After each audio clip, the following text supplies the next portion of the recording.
We have been telling you for weeks about possible cuts by Toronto's school board and the call for more funding.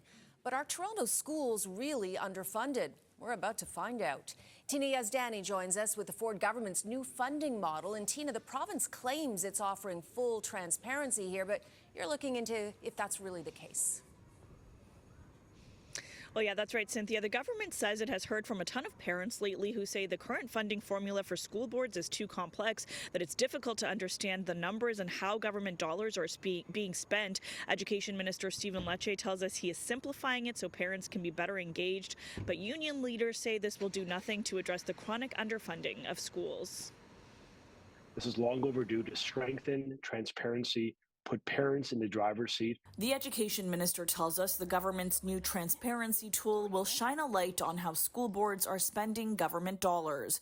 Parents will have access to an online dashboard that will show them how much funding each school board is receiving and how boards are spending that money. We're making sure that they understand these investments. It's plain language, it's clear, it's transparent. The dashboard will be updated twice annually and will allow parents to compare information between school boards. The government also renaming funding streams and creating a 2-page parent flyer they say simplifies the funding formula so parents can be more engaged. The government has decided to try to increase transparency and show where money is going, but it doesn't change a single thing about the flaws that existed within the funding formula. So for us, it's nothing more than window dressing. The new tools come amid a battle between the Toronto District School Board and the Ford government. The TDSB claims they've been underfunded for years and are unable to balance their budget this year without making significant cuts to community programs. There's been some tension between the ministry and school boards as of late. Is this about winning a PR war with school boards?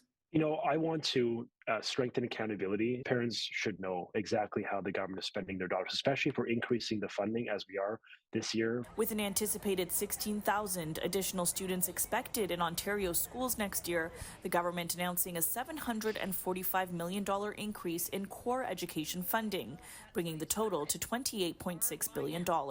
It's absolutely not enough. When you have a 2.7% increase in funding, but inflation's at 3.8 and growth is expected at 1%, that is a cut. It's not a significant increase. It will do nothing to address the retention and recruitment problem that we have in the schools. The Ford government also investing $30 million of those dollars into security infrastructure like vape detectors. How many personnel, how many ed workers would that cover? $30 million? Probably a lot. And that's probably more what students need rather than a detector or a security camera. We did hear from the TDSB this afternoon. They tell us in a statement that despite the funding increases, if the ministry doesn't address inflationary increases in a number of other areas identified by the board, they will continue to face the same problems they have been facing for years. They add they are looking for a new deal that will address their unique challenges.